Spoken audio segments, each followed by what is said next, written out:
Hello, everyone. I'm Ilan, and this is John, and welcome to the latest episode of our podcast. This is going to be a bit of an abbreviated episode because we don't have as much time today, but we'll try to get in as much information as possible.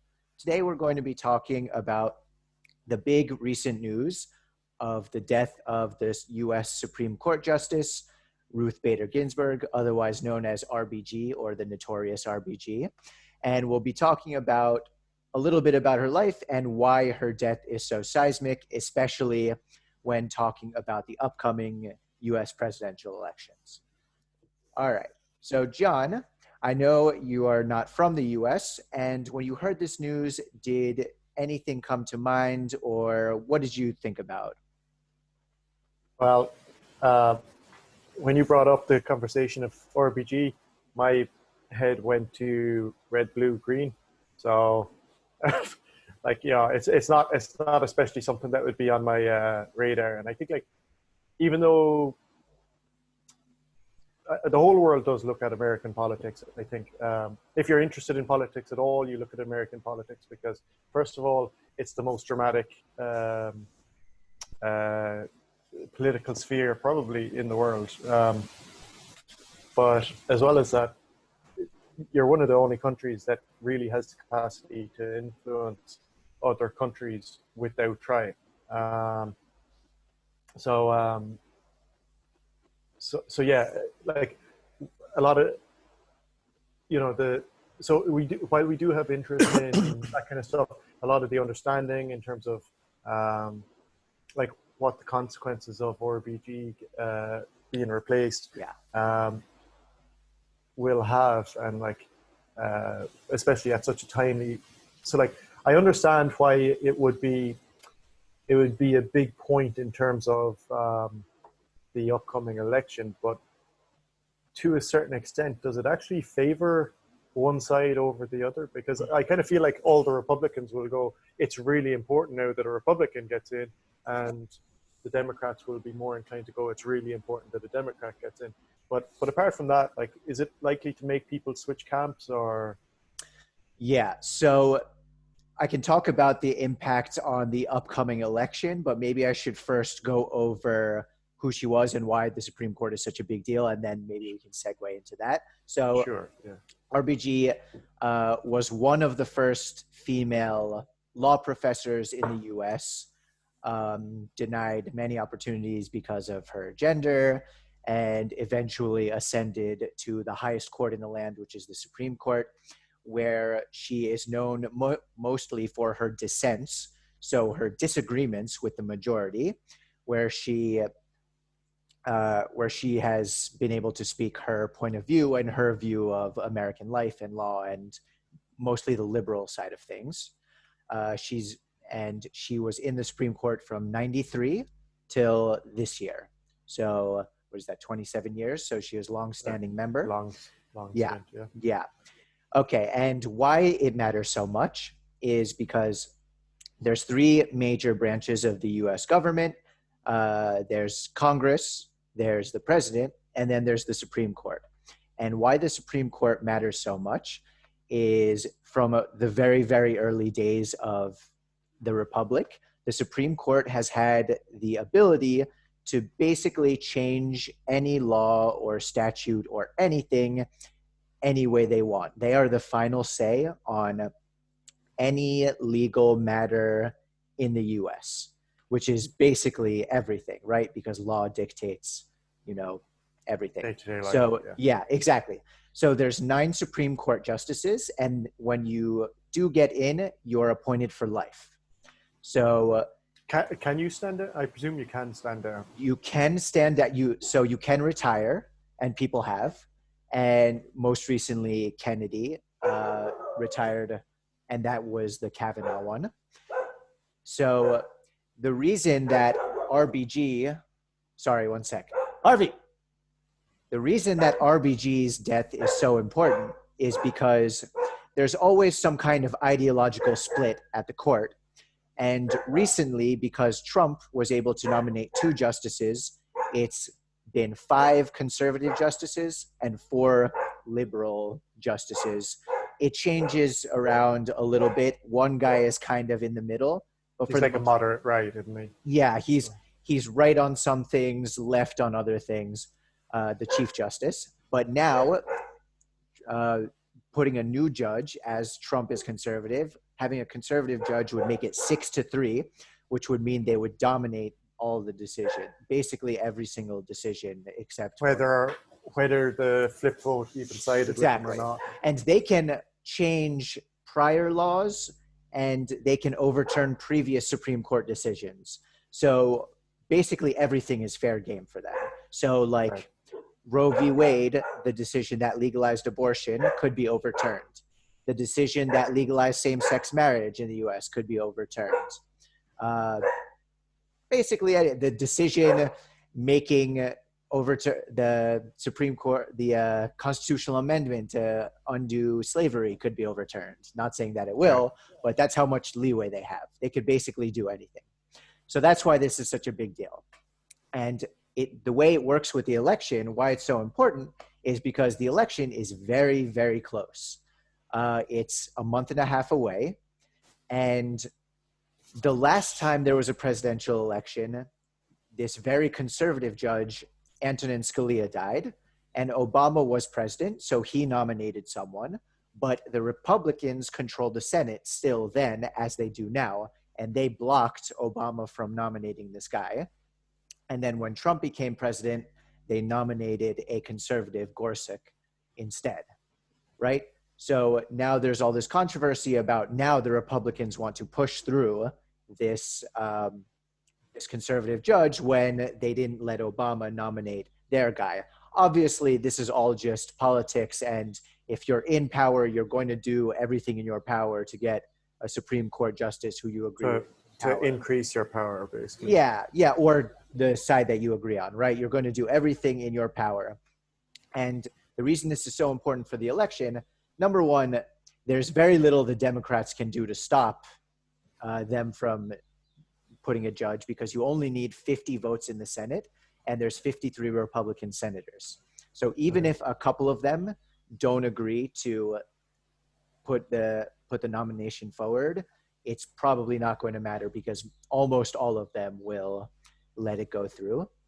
Mm-hmm. And Trump has said he's going to nominate someone in this week. So and Trump does not leave office even until late January. Yeah, so about 4 months. So there's lots of time for this to happen. So it's like a 95% certainty that it's going to happen at this point. And what this will do is completely change the structure and makeup of the court and put the U.S. on a conservative slant for a long time, depending on the age of the person they nominate. Usually they try to nominate someone in their late 40s, early 50s. Okay. Yeah. So that's why this is such a big deal. I get what you're saying about like about Trump being in power until like mid or late January. Yeah. But I kind of feel that like if he loses in November, he'll just be like, fuck it, I'm out. Like he technically has to stay for 3 months after that, but I just feel like he'll do nothing. I mean, that's definitely a possibility. It's possible he'll use the time, if he does lose, from the election to inauguration to contest the result or argue that he's cheated out of it or whatever, which is likely, I think. Mm. But this is a chance to cement his legacy. It's almost unprecedented for a one-term president to have 3 nominations. With 3 nominations, you basically change the court for decades. Right. Because you look at Kavanaugh, you look at Gorsuch, I think they're both in their 50s. They'll probably be around for 20 plus years. And if they choose, they're looking at choosing a few different candidates, but a couple of the main candidates are, as I said, late 40s, early 50s. So he'd basically dictate the court for the next 20, 30 years, which is massive for a massive impact. Huge, of course. Yeah. Yeah. For a 4-term president. Right. So sorry, 1 term. Yeah. So like it's fairly clear that this is a massively unfair, like, I don't want to call it a broken system, but um, this is an unfair amount of power for one president to have, who hasn't even had power for half the time that, we'll say, Obama has had. Right? Right. So Um, Obama had two justices, and oh yeah, he served 2 terms. right. Yeah, yeah. So this is effectively 3 times as much sway, like in terms of concentration, that as he should have had. Well, I But mean, that's the thing. It's completely based on luck, right? Like yeah, whenever they, yeah. Granted, like it's not through any corruption or anything like that. yep, But yep. It's but sorry, I missed your. You've cut out a bit. Can you talk? Yeah, you're back. um, so aside, like obviously it's random and all of that, but it does quite come across as like an unfair kind of system, like an Yeah, imbalance in the system. yeah, Is there any way of retrospectively balancing that, like um, yeah. I mean, there's a few different things you can do to alter the severity of a Supreme Court nomination. You could make it harder to get the Supreme Court person into office. You could, because right now all you need is a majority in the Senate and the presidency. Um, and even that actually is a little bit skewed because the Senate as an institution is a little bit easier for Republicans to gain control of than Democrats, simply because every state gets 2 senators, and there's a lot of small states, Wyoming, Montana, the Dakotas, etc., that still have 2 senators, just like California, New York, but are conservative. So there's more states that are conservative than are liberal, right? So they have that kind of structural advantage in the Senate, anyways. And so so that's something that's been going on for the last 20, 30 years, regardless of who's been president. yeah, yeah. So basically, the big shift in politics that happened most recently in American politics was the South going from Democrat to Republican as a result of the civil rights movement. Yeah, that was what Jim Crow. It was 60s, whoever. 70s. It was Uh, who signed Jim Crow. well, Jim Crow wasn't one law, it ended with the Civil Rights Act of 1964, which was President Johnson, I believe. So, and that was when they switched from 64. voting Yeah. Democrat to voting Republican. Yeah, still some residual, it wasn't immediate, but Okay. very quickly over like 10 years flipped. All right. So I thought it was like a one-term flip, basically. But no. That's been the big permanent shift. So now states like Alabama, Mississippi, Tennessee, those are all hard red now, and they used to be hard blue before. So that's been the big shift. Yeah. So that's been as the parties have kind of shifted. Democrat Party has become sort of the party of civil rights and kind of a collectivist mindset, supporting government programs, blah, blah, blah. Republicans are more about individualism, corporatism, and more recently, that's even changed culturally. So the Republican Party is more about grievances against minority groups, feelings of persecution, things like the fading away of the working class, fading away of the industrial working class, things like that have fed into the Republican ethos. Anti-intellectualism, all these kinds of things that we've kind of discussed before. right. But with this, yeah, so that's the thing. It is etched into the U.S. political system. The Senate thing, the Supreme Court justice thing. So another way that you could limit that is by instituting terms. So you're only in the Supreme Court for 5-10 years. That would probably be the easiest way to do it. Yeah. Or to, like, if you had like one, so per term you could only appoint one permanent. Yeah, or a limit. Yeah, exactly. Right. So you couldn't change it too drastically. Uh, Yeah. yeah, because right now But I it's mean, pretty much, it sounds like with as long as you have that bias towards Republican groups in the Senate, that yeah. you're always going to have a bit of problem getting Democratic stuff through. Like, Yeah, so that's a bigger problem, and that's, excuse me, that's an issue with the Senate that Democrats kind of want to change and Republicans obviously don't. Um, mhm. and a way And a that change like that, I presume, would have to go through the Senate, wouldn't it? yeah, that would probably require a constitutional amendment, which would Right. require 2/3 So majority, it's not which going to happen, not going basically. to happen. Exactly. The way that Democrats want to kind of balance it a little bit more is by making Washington, D.C. and Puerto Rico states. I saw that. Yeah, Yeah. yeah. They've got the ball rolling on that, don't they? Yeah. Yeah. I think they do. I'm not entirely sure what it would take for that to happen. I think it would require the Democrats to control Congress and the White House, and for the people in those places to vote for statehood. But I think it's always been pretty close in Puerto Rico, statehood versus territory. They get none of the advantages and all of the disadvantages as a territory, so I don't know why they wouldn't want statehood. Okay. Who doesn't want more They political just don't want to be representation? calling themselves American. I don't blame them.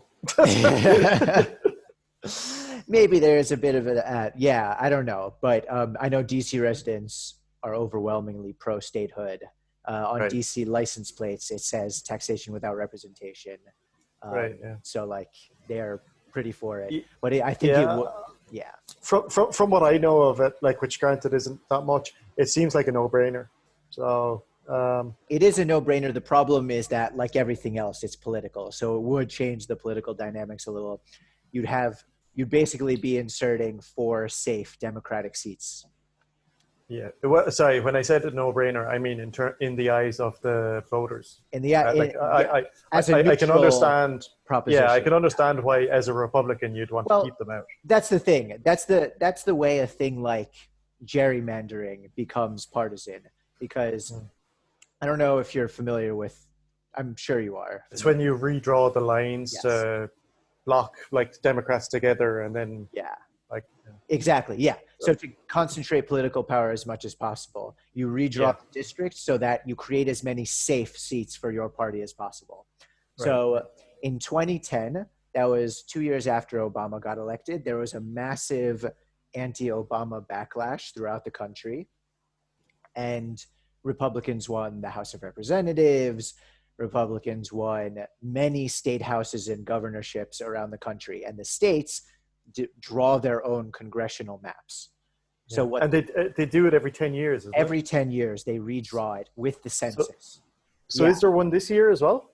Yeah, so as a result, it'll be as a result of this census and this election. So Okay. that's why this election is also so critical, because they're going to draw the Okay. lines. But in 2010, Republicans redrew the maps in many different. They won a ton of state houses and redrew many maps to their advantage across the country, especially in places like North Carolina, Texas. These are close to 50-50. Texas is closer to a 55-60 to 40, but it's been like 80% Republicans in Congress from these states. And Okay. yeah, so that's why, yeah, so that's a huge thing. So you'd think hypothetically gerrymandering is bad, and like you'd want people to be represented as equally as possible, like as a citizen, as an American, that's what you'd want.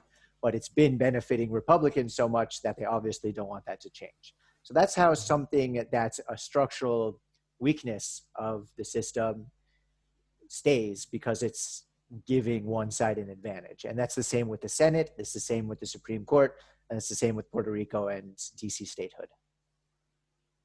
So these, getting back to the Supreme Court side of things, would the weaknesses in like so like the gerrymandering and all of that kind of stuff, and the fact that the Senate is always going to be a little bit more conservative, how do those factors play into the Supreme Court winding up? So like at the moment it's what 5-3, and 5-3. expected to Yeah. probably be 6-3. 6-3 soon Yeah. enough. Yep. So like that's whereas we know that like it's roughly 50-50 Democrat Yes, Republican. exactly. So like I suppose like um, of, anybody who was honest with you could tell you that that's an unfair damage system and all the rest. Um, but like what can be done about it, or like Yes, realistically.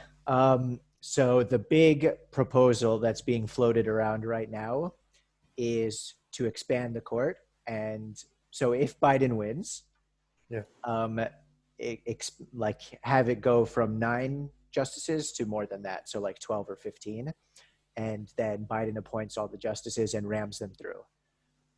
Assuming the Democrats win the Senate and the White House, which both of which are not um, about 50-50 right now. they're sorry, it's 50-50 that they win the Senate. Yeah, it's about 50-50. Okay. So Would that be due to unhappiness with Trump, or combination of things, the candidates themselves. In Arizona, Republicans don't have a very strong candidate. But yeah, it's a lot of it is the pendulum swinging in the other direction. okay, Also, senators get reelected every 6 years, not every 2 years. So really, you need to look at the election 6 years ago to inform this year's Senate election. So only a third of the Senate is up for reelection every 2 years, right? So okay, 6 years ago, 2014 was a pretty good Republican year. So now in this year, Democrats have the advantage because Republicans are defending more seats. okay, right. That's how it works. Okay, that's all new information for me. Yeah. I actually thought that the Senate was done every 4 years at the same time that the presidential No. elections were being done. Yeah, But it's every 6 years. Yeah, the Senate is kind of a strange institution in general. Um, I like that idea though, doing a third of the House every 2 years, because it means like less extreme kind of swings or whatever. Like the I thing think is, that's that why kind of makes sense. The Senate has always had this reputation of being less partisan than the House for those exact reasons. Mm. But recently, it's just been so partisan in general that it's basically the partisanship is on the same, and rancor is the same on the same level as the House. So even though you do build up those relationships, even though the elections are spread out, just the tenor of the conversation recently has changed so much in the past 20 years that now the Senate is seen to be as dysfunctional as the House. Yeah, Yeah. yeah, Yeah. And recently, and it wasn't the case as recently as Obama, because there was always the filibuster, which means that you had to have 60 seats in order to so what a filibuster is you can basically stand and block any piece of legislation. You can talk for hours and hours and hours and hours, and they're not able to get you off or to get you to move. So yeah. you can block. Isn't the general idea that you can't vote until everybody has said their piece? Pretty much, And exactly. your piece can be 24 hours. I think like some of them have been like 30 hours long. So people have like stood up and Exactly. talked Yeah. Yeah. for over a day about essentially nothing. Like there's a clip on YouTube of a guy talking about his kid's baseball game or something. So like it's obviously not related That's to the thing. Yeah, they can talk um, about anything. Yeah, but as long as they're talking, you can't stop them unless you have 60 votes. So right. recently, it was 60 votes for anything. Um, and that's why Obama had such a hard time passing things early on, because he had 59 votes, and then they had 60, but then the Republican won in Massachusetts, which was a surprise. So then they had to do a lot of compromises, and then the Republicans won the next election, blah blah blah. But they Right. changed the rules in Obama's terms so that you only need 50 votes or a majority. Um, so now that's how things run. And Okay. so that has pretty much destroyed the last vestiges of, decorum filibustering. or Right. of centrism, Okay. compromise. Yeah, you don't need to anymore because you only need the majority. Yeah. Yeah. Well, yeah. Okay. I mean, I would have thought that if anything, that's a good thing. You seem to think that it's a bad thing that they Well, only I need a mean, simple majority. look, it's good, and I actually think it's a good thing that you need a majority. Um, but Sorry, a 60% majority though. no, Like you have a 50. majority No, with no, no, 50. no, no. I think you should only need 50 because otherwise nothing would get done. Well, that would be my argument. Is that like 60 is too much? That's It's the like thing. So I'm this not, rule has been put in front of you for but a reason by somebody yeah, who's been elected. yeah. So But then like the the president. consequence of that is that you have had more partisan legislation and things like Supreme Court justices be able to just fly through. Yeah. Yeah, yeah. Yeah, and usually, the Supreme Court nominating process is this long, drawn out affair. You know, you question, they have a certain amount of time to meet the senators and discuss their priorities with them, blah, blah, blah. Usually it takes them a couple months just to nominate someone. Um, and then there's this whole process of um, there's this whole process of introducing them to the senators, and then they have public hearings, usually where they answer the senators' questions, and then there's a vote. So it's usually this whole long process that they're going to try to ram through in well before the election, so 40 something days. Right. Yeah. So that's the other thing is that I mean, the Democrats will try to put up as many roadblocks as possible, but really, the Republicans have the votes and they have the president. So in the Senate, so it doesn't really matter. There's not really much they can do to slow it down. Yeah. I wasn't. I'm not very comfortable talking about the Irish equivalent on this one because I don't Okay. really know it well enough. But if I'm not mistaken, one of the things that we do to um, like we're not like a super partisan country anyway. I think like if you go to the main right wing party and the main left wing party, or historically anyway, they're actually in government together now. They'd have fairly similar, like somewhat similar ideas anyway. But one of the things that kind of limits their power is the time it takes to get things done. So, like the gay marriage referendum, that was always going to be a landslide. It got I can't remember what it got, but I think it got like 78% or something. So it was pretty high off. Like, Yeah. yeah. So like they could have had that vote 5 years earlier, and they knew they could have had that vote 5 years Yep. earlier and have it pass Yep. fairly easily. But the reason why it didn't is because the process is long. Okay. So that's kind of so it kind of takes like pretty much a term to get a couple of things done, like a Definitely. couple of those big constitutional kind of swing Yeah. ideas done. So that's kind of one of the ways that we limit our power. To again, just to the best of my knowledge. Yeah. I could be talking out my ass there, but Okay. I mean, that's fair. and and the abortion would have been one that not as much of a like it was a little bit more controversial, and Yeah. there were people kind of that they were like, I would vote yes in some circumstances, but I'm voting no because of this, and No, vice versa. it's definitely Um, a more controversial issue nowadays. well, yeah, it's see, like I think the reason is because like um, people kind of go, oh well, they're two people that are absolutely not harming anybody, whereas I think the concern with abortion was that there was room for abuse of the legislation or something, that I don't know, like we're not getting into that, Yeah. but Yeah. but the point is that even though both of them were fairly popular bills that were quite expected to go through, Yeah. like the abortion bill took, yeah, I think both of them took about 5 years to really Okay. to gather enough. Pick up steam. Yeah, yeah, just to get all your ducks in a row, like, you know. Right. So Okay.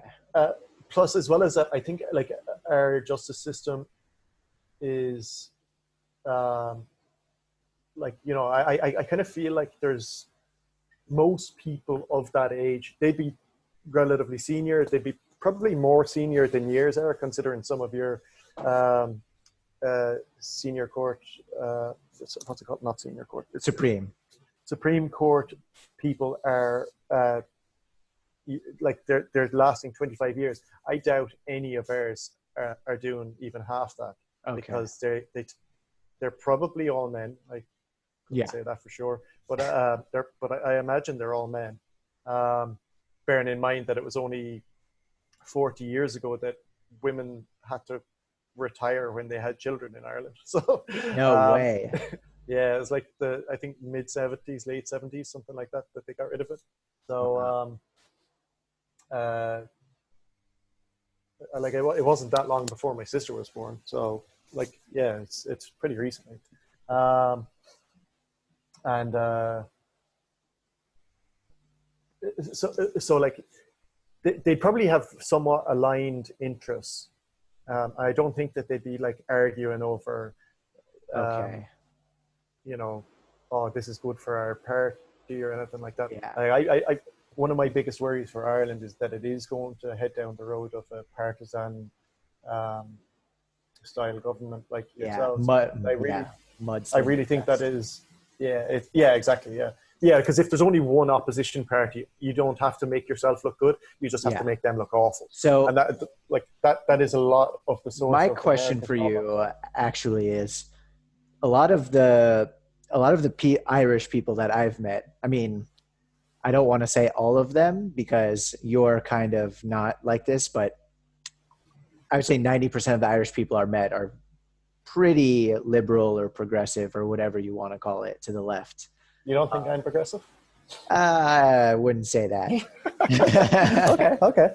Yeah. But I mean, you know, like you would be progressive compared to a conservative in the US, but like compared to the other Irish people I've met, you're not. But well, okay, yeah. I mean, I would say that for the majority of people in Ireland, I probably am progressive. Oh, really? But I'd say that one of the things that might cause a bit of bias in your perception is that most of the people that you've met in Ireland are a good bit younger than I am. That's also true.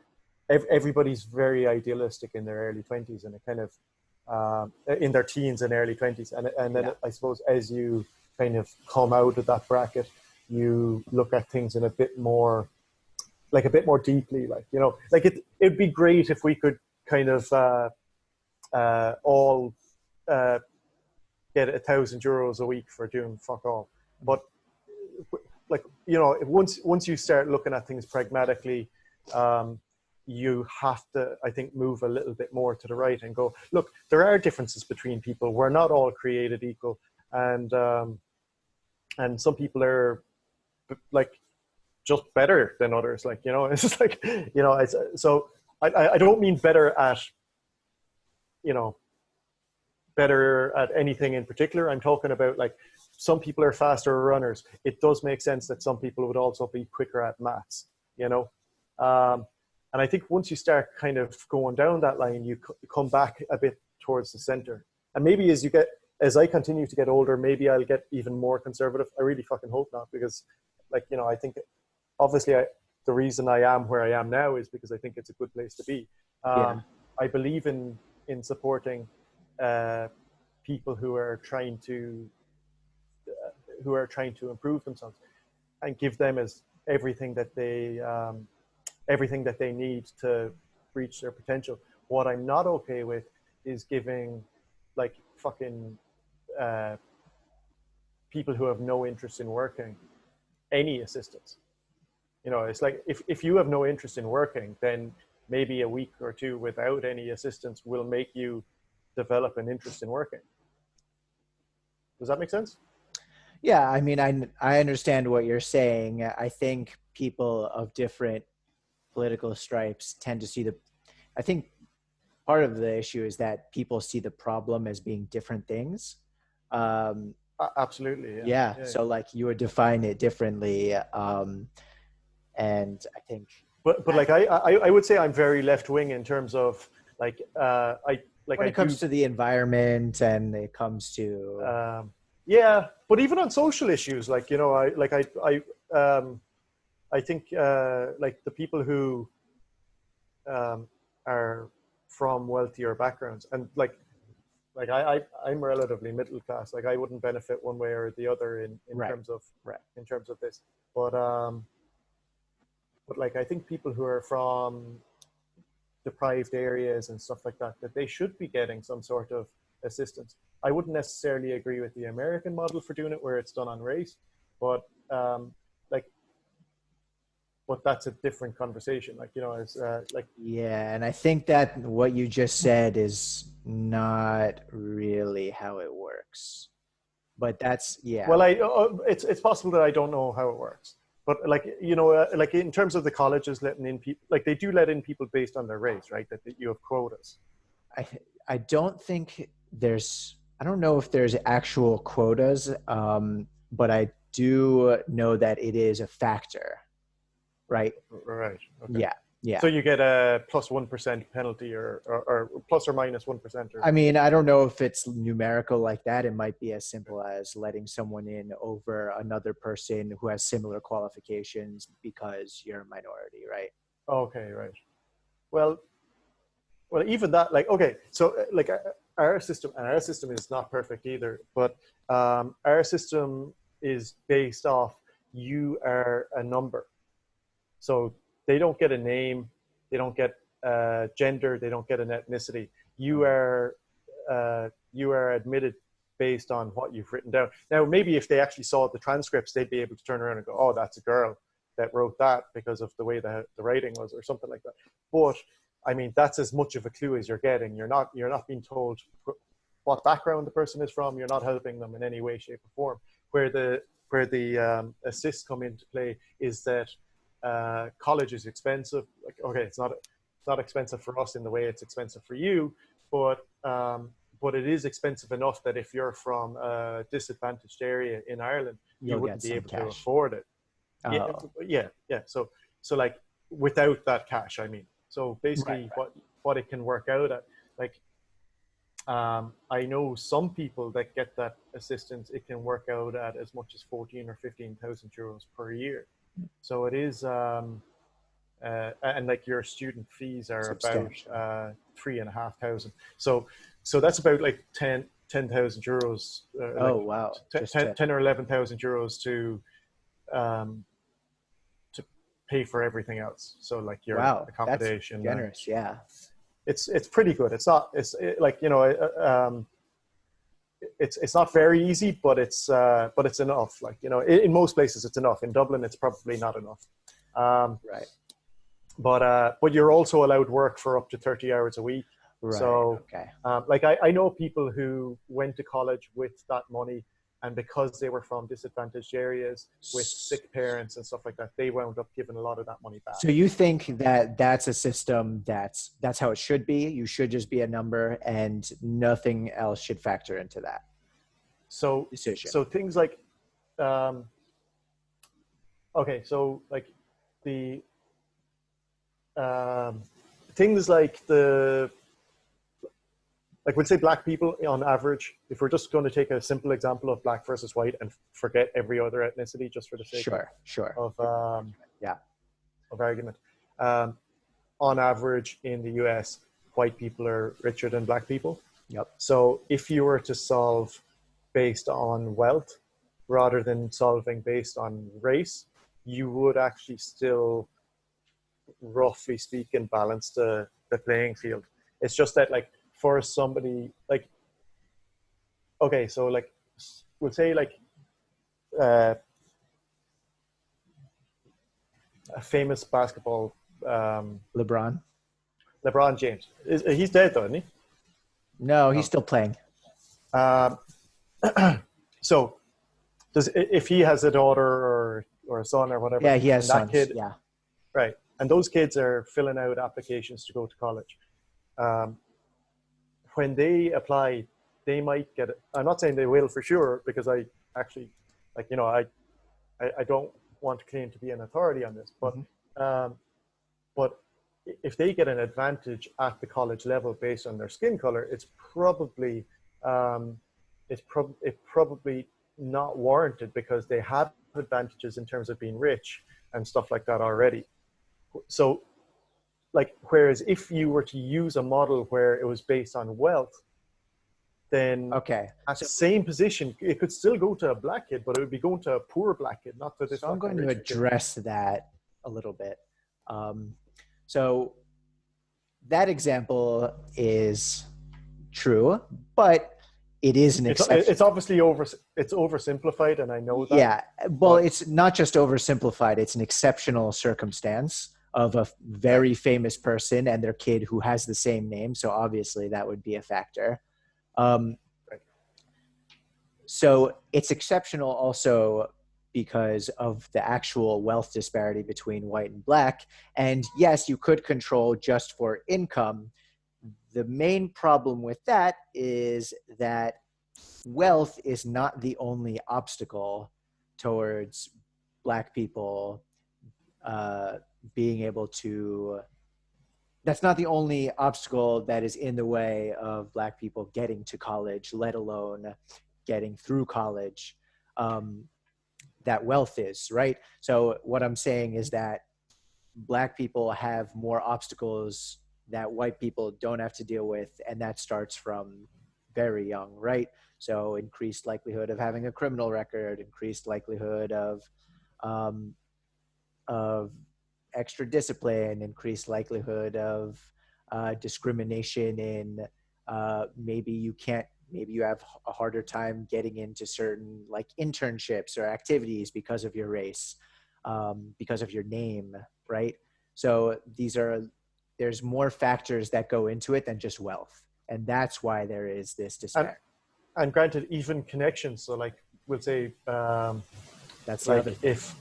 if you want to do an internship in a law company, you might have two uncles or something that have a law company, whereas LeBron James he's up there on his own pretty much. So I do understand that there are That's the other thing. other aspects at It's play. the myth of meritocracy, the myth that everyone gets to that college age level and they've all had the same chance to get there, which is obviously not true.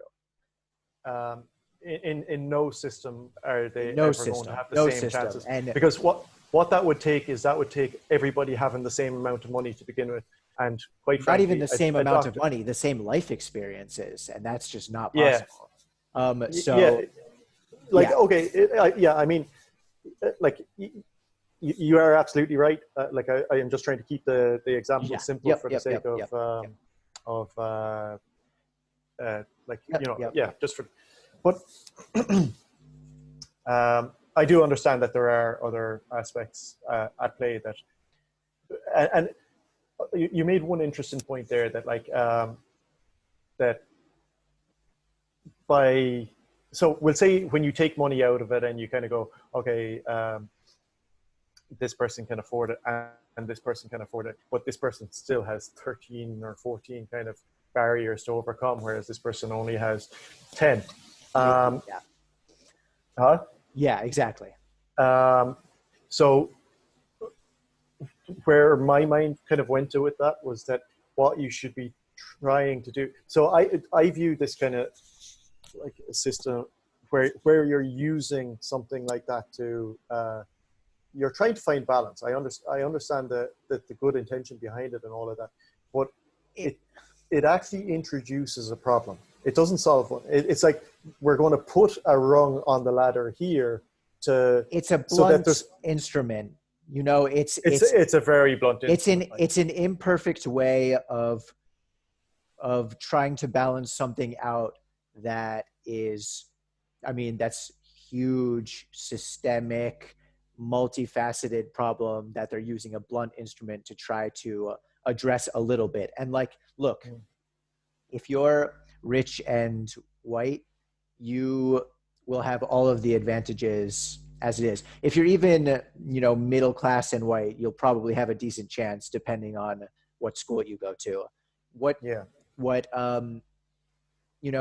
academic success is strongly correlated with income level, and that's so the reason that these kinds of things exist is not to help LeBron James's son, but to help the population, right? Like, Right. we're not talking about exceptional circumstances. We're not talking about outstanding or burnout, outstanding people who overcome incredible circumstances. We're not talking about burnouts who, But it doesn't have to be that extreme an example though.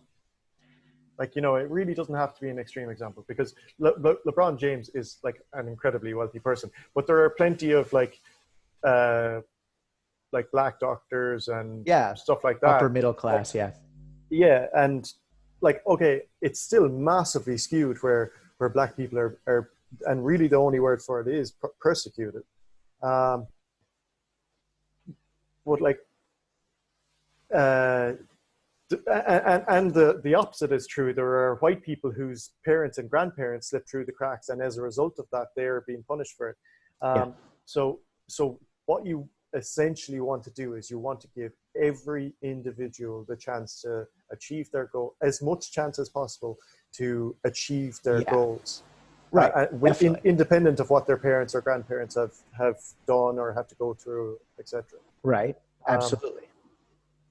So yeah, I just feel that by That's true. introducing something like that, it actually it's creating a problem rather than solving one. Well, to solve the problem would require massive social change and investment in, and basically, I mean, if you're getting right down to the bare brass tacks of it, it would require a transfer of wealth. That would be the thing that fixes those inequalities.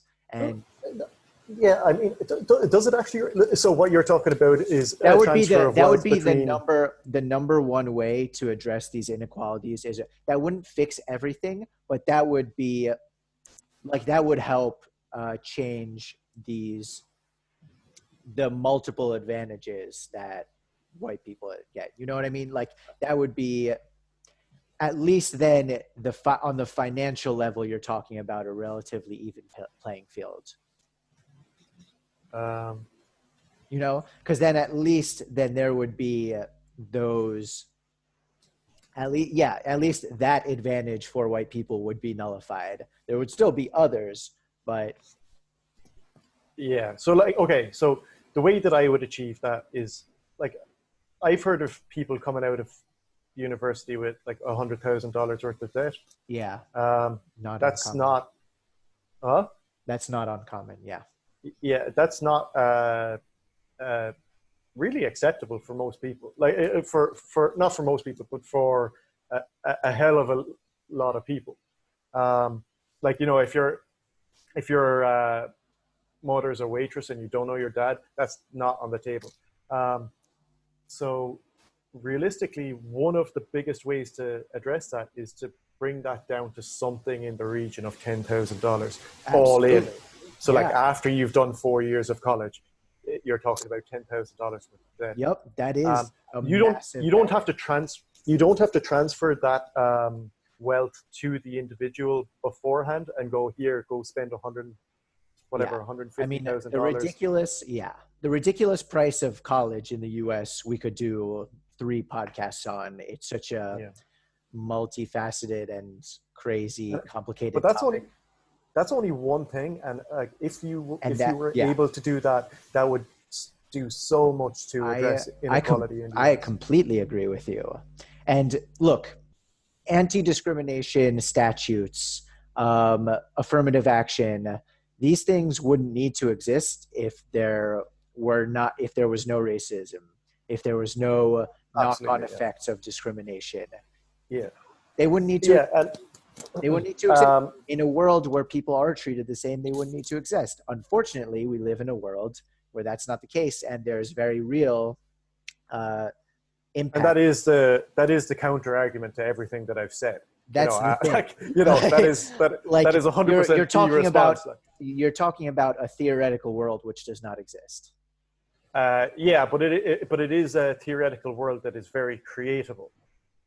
Yeah, I Um, hopefully so hope so. like I do think that that's the big difference, is that a lot of the time people kind of are going, oh, but we don't live in that world.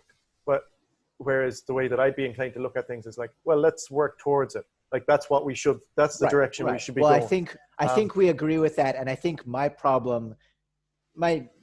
probably number two or three, maybe number one problem with conservatism is this kind of refusal to accept objective reality and want to change, like yeah, denying responsibility for making the lives of people better. And I think yeah, yeah, that I don't agree with. That's the lack of empathy, if you will, like, mm, and denial of objective reality. That's yeah. that's probably the thing that frustrates me the most about the right now. Well, they're certainly all of that. um, yeah. Yeah, yeah, Anyway, yeah. But anyways, we should probably wrap up. Um, okay. yeah. Thank you, everyone, for tuning into this episode of our podcast. We hope it informed you, and we hope that it illuminated some things to you. And if you have any questions or comments, or you want to call us assholes, or whatever you want to do, please leave a comment for us, and we'll be happy to address it. And we'd love to talk about anything that you guys are interested in. So just let us know. And And the big question of the day is, am I right or left wing? We want to hear it in we the really comment want to know, section. is John right or left wing? This is a question neither of us really know how to answer. So please give us a helping hand. We're always thrilled to have you here. And yeah, I think that's going to be it. So thank you very much. And we'll catch you next time. Bye.